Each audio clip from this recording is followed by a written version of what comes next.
Okey, Assalamualaikum warahmatullahi wabarakatuh.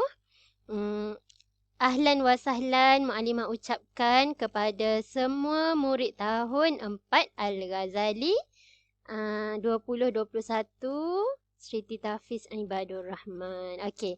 Jadi selamat datang ke kelas Sirah tahun 4. Okey, seperti biasa sebelum kita mulakan kelas kita, uh, mulakan dengan doa seperti yang selalu kita baca di dalam kelas. Okey. Lepas tu mula balik dah. Okey, jadi hari ini hari Rabu 25 Ogos 2021. Kita masih dalam tajuk 7, Pembangunan Negara Islam. Dah. Okey, Pembangunan Negara Islam. Okey, kita tengok. Okey, minggu lepas sebenarnya kita dah belajar tentang pendidikan. Okey. Jadi kalau perasan pendidikan ni, tajuk pendidikan ni dia panjang sikit, banyak sikit perkara yang perlu kita faham dan kita ingat dalam tajuk pendidikan. Berbanding dengan tajuk yang sebelum tu, berbanding dengan subtopik lah, tajuk-tajuk kecil yang sebelum tu, seperti masjid pertama, masjid kedua, pentadbiran, lebih sedikit lah dah berbanding dengan pendidikan. Pendidikan ni lebih banyak lah benda yang kita kena faham dan ingat. Okey, kita ulang kaji sedikit apa yang kita belajar minggu lepas. Buku teks muka surat 46 ni kan. Pendidikan yang paling utama adalah pendidikan Al-Quran. Okey, kita akan pergi baca semua dah ni. Kita tengok yang penting sahaja. Okey, yang kalau pada peringkat awal perkembangan Islam ni di Mekah Nabi buat juga pendidikan di rumah Al-Arqam. Dah. Okey. Tapi yang ni kita tak kira sebagai pendidikan negara Islam lah. Sebabnya yang ni adalah dekat Mekah lah. Masa tu yang zaman Islam ni masih disebarkan secara senyap-senyap, secara sulit lagi. Jadi Nabi buka, ada seorang sahabat ni menawarkan rumah dia jadi tempat untuk belajar tentang Islam. Okey. Jadi setelah Nabi berhijrah ke Madinah, Nabi mengambil langkah untuk membuka masjid, mendirikan masjid. Yang mana masjid ni bukan sahaja jadi tempat solat, tapi juga jadi tempat penyebaran agama Islam. Okey. Tempat untuk menuntut ilmu lah dah. Okey. Lepas tu, kita belajar juga minggu lepas tentang wahyu pertama. Okey, wahyu pertama yang Allah turunkan melalui Jibril kepada Nabi Muhammad sallallahu alaihi wasallam menyentuh atau berkait dengan pendidikan, iaitu Iqra', bacalah. Okey. Apa maksud Iqra' ni? Iqra', kita tengok apa maksud Iqra' kejap lagi dah. Okey. Dan kita tahu juga baginda sendiri, Rasulullah sendiri meminta Zaid bin Sabit ni menulis ayat Quran ke ataupun apa-apa yang diajar oleh Nabi. Minta Zaid bin Sabit ni, mungkin Zaid bin Sabit ni dia rajin menulis kot kan. Jadi Nabi melantik dia. Dan ada seorang lagi sahabat, kejap lagi kita akan kenal. Ada lagi seorang lagi sahabat yang Nabi percayakan dia untuk menulis wahyu. Okey. Dan apa lagi? Kita belajar tentang pendidikan minggu lepas, muka surat 47 pula. Okey, kita belajar tentang kepentingan pendidikan kan? Okey, yang pertama, pendidikan ni sangat penting supaya kita ni boleh menyelesaikan setiap masalah yang kita hadapi, kan? Okey. Dan yang kedua, untuk memperoleh darjat yang tinggi dan mulia serta dapat membangunkan umat dan masyarakat. Kalau tak ada ilmu, macam mana kita nak membangun? Dah. Kalau tak ada orang yang nak cari ilmu jadi doktor, macam mana penyakit-penyakit yang baru seperti COVID-19 sekarang ni nak diselesaikan, kan? Tak ada orang-orang yang belajar tentang perubatan. Okey. kena ada orang yang pakar. Okey. Yang ketiga, kepentingan pendidikan. Dapat mendidik dalam menjalankan kewajipan serta tanggungjawab kita sehari-harian. Tanpa ilmu, kita tak boleh nak buat tanggungjawab dengan baik. Sebab kita pun tak tahu macam mana nak buat, kan? Okey. Yang keempat, kita akan jadi orang yang paling dekat dengan kebenaran. Okay? Dan boleh sampai ke syurga. Dapat kebahagiaan dunia akhirat. Sebab kita paling dekat dengan kebenaran. Syaitan nak heret kita pergi jalan lain pun susah kerana kita ada ilmu. Okay, itu kepentingan kita belajar ataupun kepentingan pendidikan. Orang yang malas belajar, senang je syaitan nak heret dia pergi dah. Sebab dia tak tahu pun jalan tu salah. Dia tak tahu pun perkara yang dia buat tu salah. Jadi syaitan boleh bila-bila masa je tarik dia pergi buat benda yang salah, akhirnya masuk neraka. Jadi kalau kita nak jadi orang yang paling dekat dengan kebenaran, paling senang, boleh insya-Allah lah masuk syurga, kita kena selalu cari ilmu. Ada satu hadis Nabi yang Mu'alimah tak teringat pula nak letak sini dah. Nak bagi motivasi kepada kita semua, termasuk Mu'alimah sendirilah, untuk belajar semua. Kata orang yang belajar ni, orang yang selalu menuntut ilmu ni, waman salaka tariqan yaltamisu fihi ilman. Okey.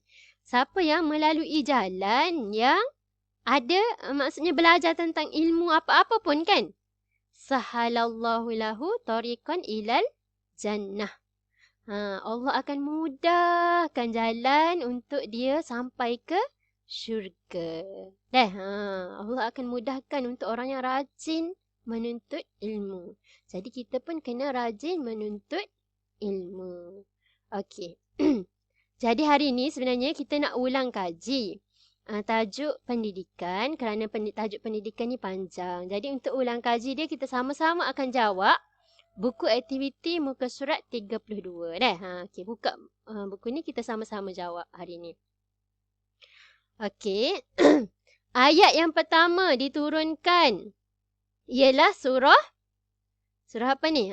Okey. Mu'alimah tulis di sini bawah ni, bawah garisan ni, kerana kalau Mu'alimah tulis kecil awak tak nampak dah. Tapi awak tulis dalam buku awak, ikut tulisan ni lah dekat garisan ni. Dah. Surah Al-Alaq ayat 1 hingga 5. Yang ayat pertama sekali diturunkan kepada Nabi Muhammad sallallahu alaihi wasallam. Okey, apa hukum menuntut ilmu ni? Sunat je ko? Buat dapat pahala, tak buat tak dapat dosa. Kita tengok. Hukum menuntut ilmu ni wajib. Wajib. Maksudnya kalau kita tak menuntut ilmu, kita berdosa. Nanti Allah akan tanya, apa ni tak boleh nak masuk syurga ni? Sebab apa awak lalu jalan ni? Sebab saya tak tahu, ya Allah. Apa awak tak cari? Awak tak cari ilmu? Allah akan tanya dah. Kecuali tak ada orang nak ajar kita ilmu tu. Hak tu Allah tahulah. Kalau kita ni malas nak belajar, Allah pun tahu juga dah. Jadi kena berusaha untuk belajar. Okey. Yang ketiga. Okey, tempat pembelajaran dan pendidikan dijalankan di mana? Di negara Islam ni di mana? Di masjid, kan? Masa tu di Madinah, di masjid lah dia buat tempat pembelajaran dan pendidikan. Tak ada sekolah lagi masa tu. Sekolah di masjid. Antara guru yang dilantik oleh Rasulullah, siapa Antaranya Abu Bakar As-Siddiq, kan? Dan Rasulullah sendiri. Adalah lagi beberapa orang. Ni antara yang terkenal lah, guru-guru yang dilantik oleh Rasulullah untuk mengajar di masjid. Okey, seorang penulis wahyu. Okey, siapa? Yang tadi kita sebutlah. Zaid bin Sabit. Kena ingat nama ni, Zaid bin Sabit. Okey. Seterusnya, untuk ulang kaji juga kita balik lagi muka surat 33. Okey. Ni Mu'alimah bukan nak suruh salin semata-mata dah. Maklimah tahu kalau awak mikir tu mungkin susah sikit nak dapat jawapan. Jadi sambil kita mengulang kaji hari ini, sambil awak memahami, sambil mengingat apa yang kita belajar, tulis dah. Salin sambil kita faham. Okey, di manakah pendidikan Islam yang pertama diadakan? Dekat negara Islam lah maksudnya. Di Masjid An-Nabawi. Okey, rumah Al-Arqam, Abi Al-Arqam tadi tu, maklimah kata dah, dia dekat Mekah lagi kan. Yang tu masa penyebaran agama Islam secara sulit lagi. Okey, kenapa ya kita mesti belajar? Kenapakah kita mesti belajar? Banyak sebabnya sebenarnya. Macam tadilah, boleh senaraikan yang 4 kepentingan tu pun boleh senaraikan. Cuma muallimah ringkaskan lagi dalam ayat yang merangkumi 4 yang tadi juga yang kita tengok yang kepentingan tadi. Okey, yang pertama, kita mesti belajar supaya kita dapat mengenal Allah Ta'ala. Okey, kalau semakin kita belajar, semakin kita akan nampak kebesaran dan kehebatan Allah Subhanahu wa Ta'ala. Kita boleh lagi mengenali Allah. Dan yang kedua, inilah tadi seperti Maklimah terangkan jugalah, kehidupan yang cemerlang di dunia dan di akhirat. Saidina Ali kata, cemerlang di dunia. Kita nak dunia, kita kena ada ilmu. Kita nak akhirat yang baik, kita kena ada ilmu. Kita nak dua-dua. Dunia kita nak jadi orang yang senang, akhirat kita nak jadi orang yang dapat masuk syurga pun memerlukan ilmu. Jadi untuk kehidupan yang cemerlang di dunia dan di akhirat, kita mesti belajar. Okey. Yang ketiga. Okey, berikan maksud ayat berikut. Okey, maklimah ringkaskan kat sinilah dah. Bacalah dengan nama Tuhanmu yang menjadikan kamu. Iqra' Iqra' bismi rabbikal lazi khalaq. Okey, ni maksudnya. Okey, nyatakan 2 orang penulis wahyu. Okey, pertama yang tadilah maklimah tak sedar sebut nama dia sebab banyak kali dah maklimah sebut namanya. Yang kedua, ni juga Ali bin Abi Talib. Yang ni juga adalah penulis wahyu yang diamanahkan oleh Nabi pada zaman Rasulullah sallallahu alaihi wasallam. Mungkinlah karakter 2 orang ni memang rajin mencatat dan menulis, kan? Sebab tu Nabi percayakan mereka untuk menulis wahyu. Okey, apakah bidang-bidang ilmu yang terdapat di dalam Al-Quran? Gapo yang ada? Doktor ko, ilmu sains ko, ilmu gapo ada dalam Al-Quran sebenarnya?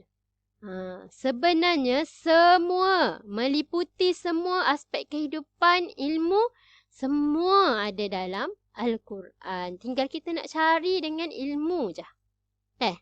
Sebab tu nak rujuk gapa-gapa, kena orang yang pandai tentang Al-Quran, kena orang yang pandai bahasa Arab, kena orang yang pandai pandai tentang hadis Nabi dah, sunnah Nabi. Supaya dia boleh korek semua ilmu yang ada tu untuk kegunaan kita zaman sekarang. Okey, semua benda ilmu ada dalam Al-Quran. Okey. Jadi untuk latihan awak hari ini, okey. Yang ni latihan 1, dia senang sahaja. Awak boleh tanda bulatkan sahaja jawapan yang betul. Tapi yang ni kita ulang kaji tentang pentadbiran tentang tajuk pentadbiran hari tu. Okey, yang ni boleh jawablah, senang sahaja. Latihan 2 ni tentang pendidikan. Latihan 2 pun senang sahaja, padankan sahaja. Banyak dah. Maklimah harap masa awak nak padankan ni, awak tak tengok dah lah nota. Kalau tengok video ni, mesti dah boleh jawab. InsyaAllah ingat dah dalam kepala awak dah. Okey, jadi setakat tu dulu pelajaran kita pada hari ini. InsyaAllah kita jumpa lagi minggu depan. Okey, Assalamualaikum warahmatullahi wabarakatuh. Siapa yang boleh masuk Google Meet, boleh masuk dah.